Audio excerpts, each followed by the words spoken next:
Hey everybody, how's it going? Oops. Welcome back to another episode on the Outpost server.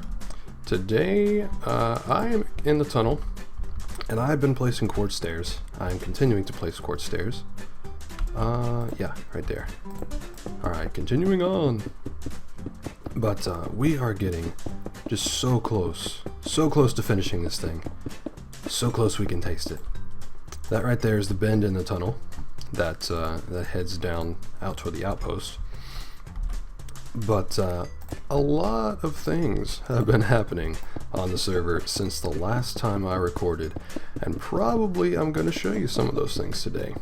But I will definitely show some of those things. And we might do a little bit of working on something.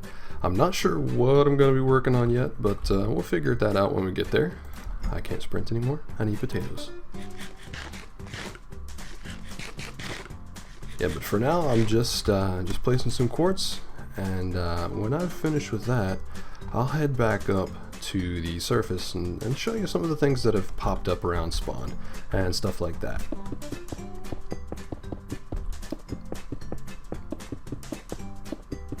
Alright, so we're back at spawn, and last episode I showed you Nail's little flower shop here. It's not really seen much business yet, but I expect it to see some business soon. But a couple of new things that have happened, especially within the last couple days. A couple of new shops have cropped up, like this one right here, right beside the stairway down to the chocolate railway. This one right here, Dos Chicas Shabby Chic Shop. It's a little clothing shop, so as you can see by all the little armor stands with the armor and stuff, that Susie and Pizza are running. I believe they built it yesterday. They may have had some help from SoCal, I'm not sure. But it's got a little shop downstairs, little apartment upstairs, and with an actual working refrigerator. Yes, it spits out food. SoCal got that working. But it's a lovely little shop. And right beside Nailed's flower shop is a brand new one that I believe is still at this time in the process of being built, but it is looking really good so far. It is a bread shop, and we have a whole bunch more wheat out there that is, I guess, to make all the bread for the bread shop. But that's kind of what's been happening around spawn. And so let me head to the nether real quick and show you what we've got going on in there. Things are looking a little different. I don't know that I came to the nether last time, but about the time I recorded the last video, we just had a netherrack cage around the portal and everything.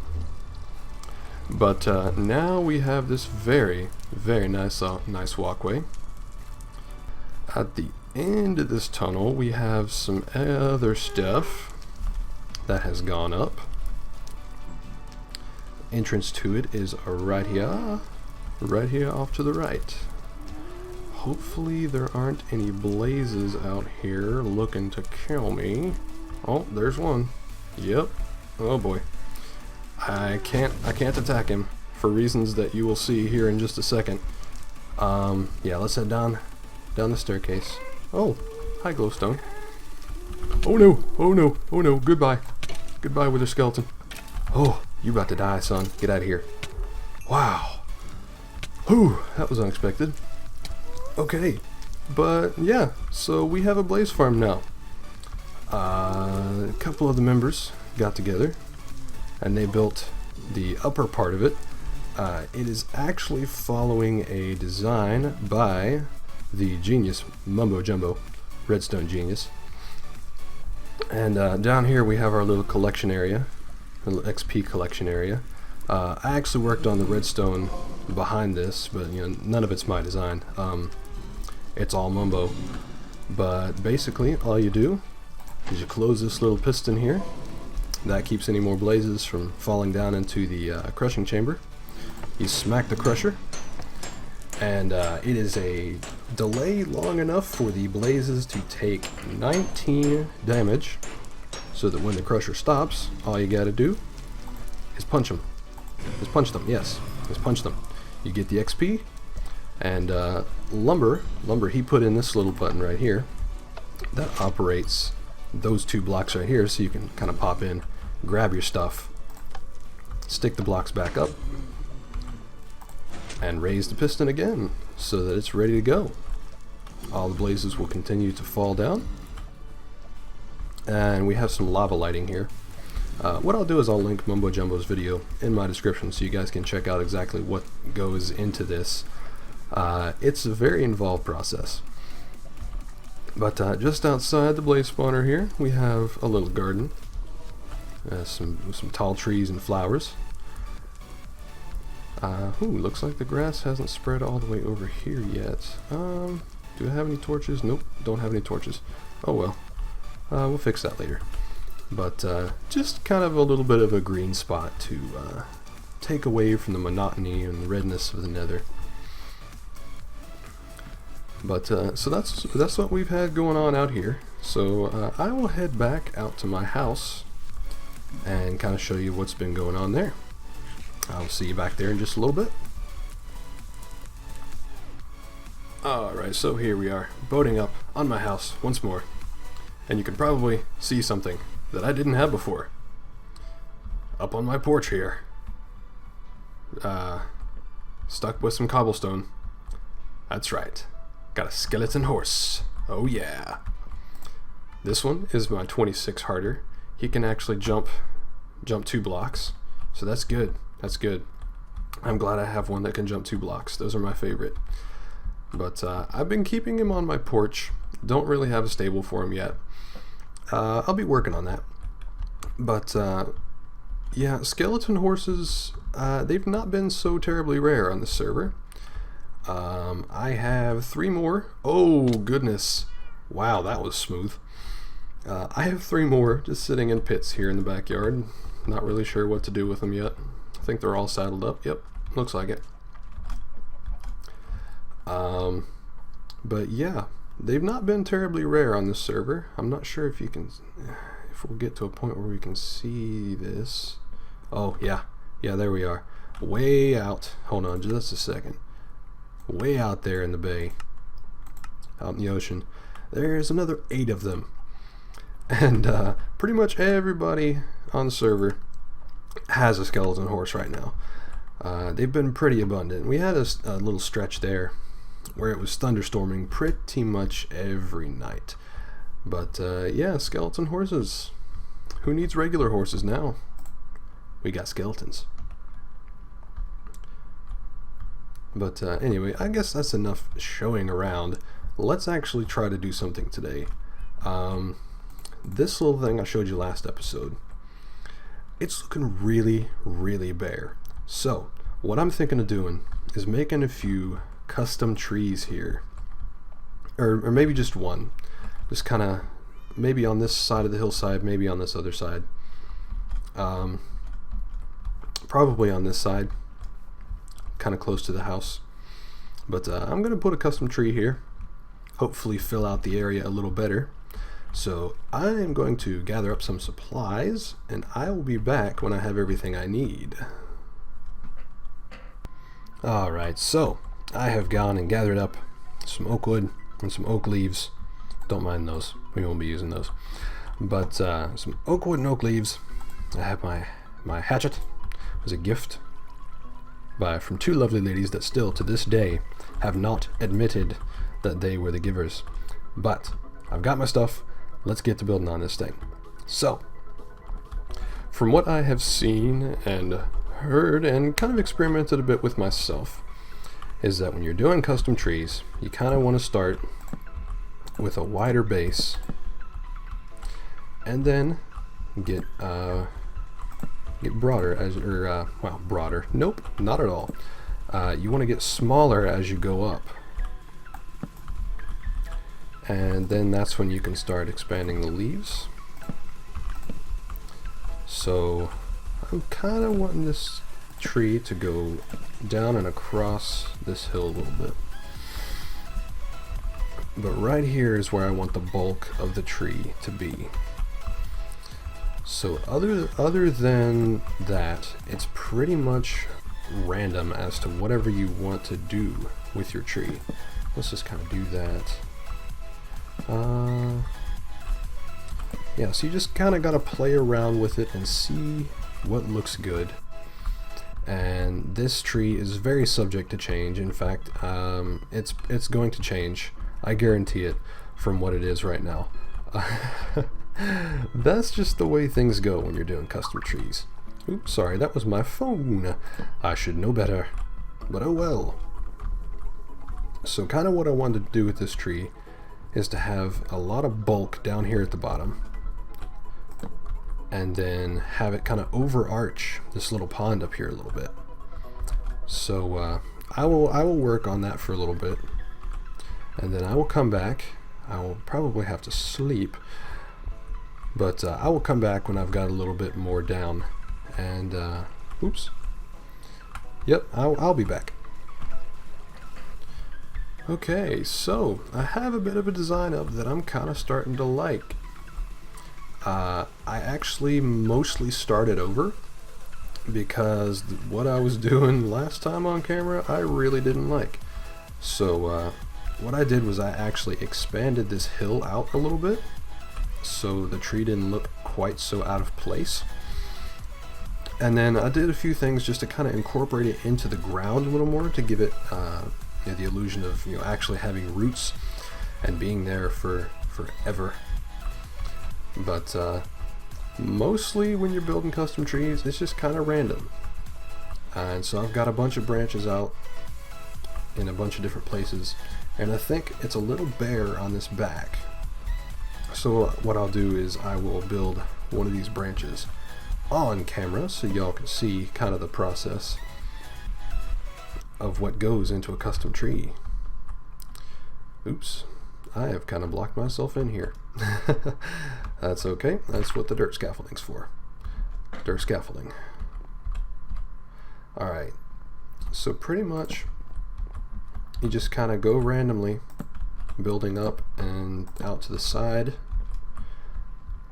and then you just kind of take a step back and then move around and check every angle until you like what you see.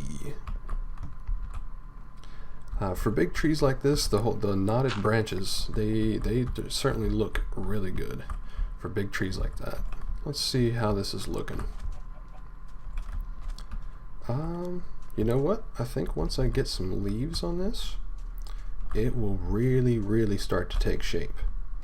So I will start putting some leaves up, and I will be back when I have a good base. Alright, so this is kind of what it looks like when you get... Oh, wow. I built that dirt pillar just for that view. And I just go ahead and walk right off it. But, as I was saying, basically, with your first coat of leaves, basically what you're trying to do is just get all the logs covered. And so I've mostly done that. There's just a few little spots here and there that need some covering, like right here. Oops. This is working on a hillside, fun stuff. But you just kind of want to get all the wood of your branches covered up with leaves. And then once you do that, you can come back up. You can go back up and start filling out things. Filling things out and making sure that it looks like a good tree instead of a old dead one that's starting to lose its leaves. You definitely don't want something like that, especially this close to a body of water, because a tree this close to a body of water, it's not going to die. It's not going to die like that. So you just kind of gotta go random. Just make sure all of your branches that you want to are covered up, and then just kind of fill in from there. So I will do a little bit more filling, and I'll be back when we have a fuller tree.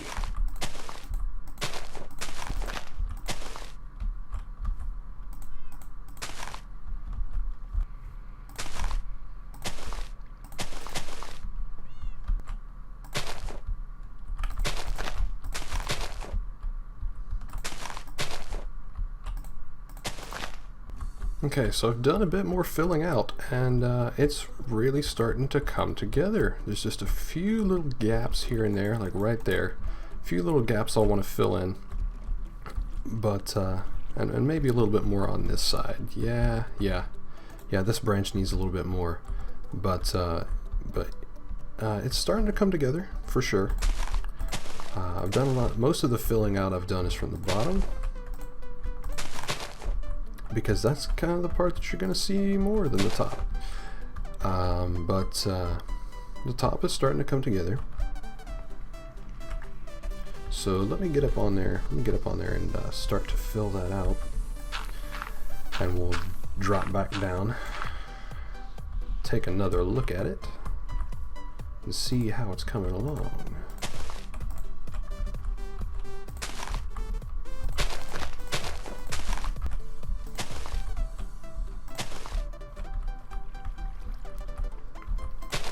Alright, done a little bit of filling out. Let's see how it looks. Ooh, I'm liking it. It is taking shape quite nicely. So let's check around the back here. Probably a little bit more on the bottom here. I'm about to run out of leaves. This is a pretty big tree, so it takes quite a few leaves to do this. I've probably gone through maybe close to 4 stacks, just about. Yeah, quite a bit. So we'll do that. Jump back and take a look.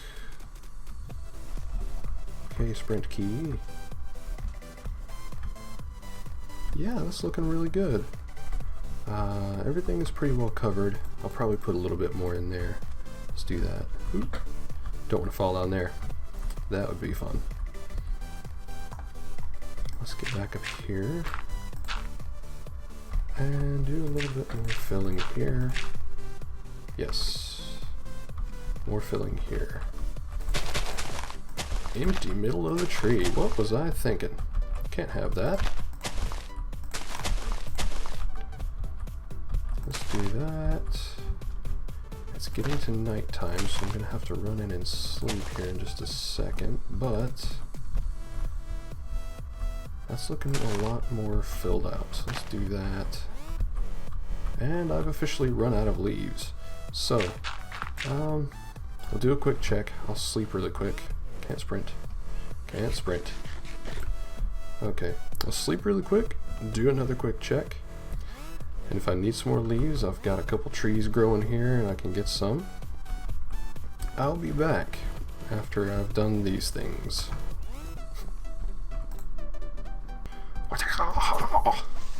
You suck and die.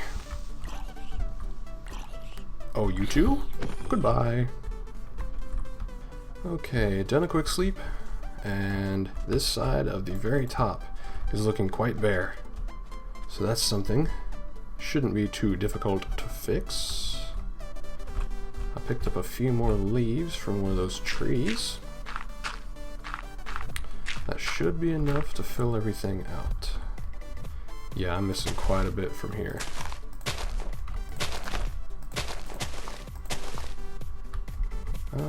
Yep, definitely needs filling out. Let's see. How's that gonna look? I think that's gonna look good. Let's just run down, do a quick check. Darn it, got leaves in my way.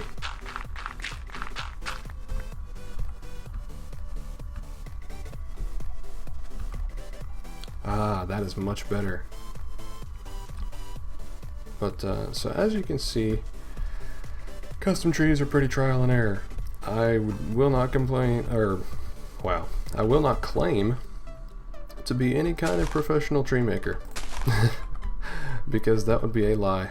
I cannot make a false claim such as that. But, I've made a few here and there. So, and it's just a lot of just trial and error, seeing what looks good, and if it doesn't look good, you scrap it and you start over. But I think that this tree is just about done. Just a few little touches here and there, and I'm gonna call it quits because This video's probably gone on long enough. And I'm also running out of leaves. But let's just throw a few here, throw one there, maybe there, and there. There. Let's just expand that out to there. That looks good. Oops. Alright, one more run back to check. Yeah, I like that. I like it. I'm very satisfied. Okay, so I lied. I'm back. It's the next day for me, and I have made just a few more changes to the tree. I have filled it out just a little bit more, pretty much on every side. Let me get my field of view back to normal here. I've done some more filling out, especially on this side, and up in the top there, as you can see, there's not that little divot that there once was. I thought that looked really funny, so I came and filled that out. And I think I filled some out around the back also. Did a little bit of changing on this side. I think it looks altogether a lot better. And I've gotten rid of some of the little nubs on the side that kind of stick out funny. And I think it's better for it. Yeah, it's a much fuller looking tree, and I think I'm finally satisfied. So, that's enough for this episode. I want to thank you all so very much for watching. Hope you enjoyed just a little bit of insight into how I do my custom trees. It may not be how everybody does them, but it's definitely how I do them. So, next episode, we'll be doing something. Don't know what yet. I'll kind of figure that out as I go. But until then, see you later.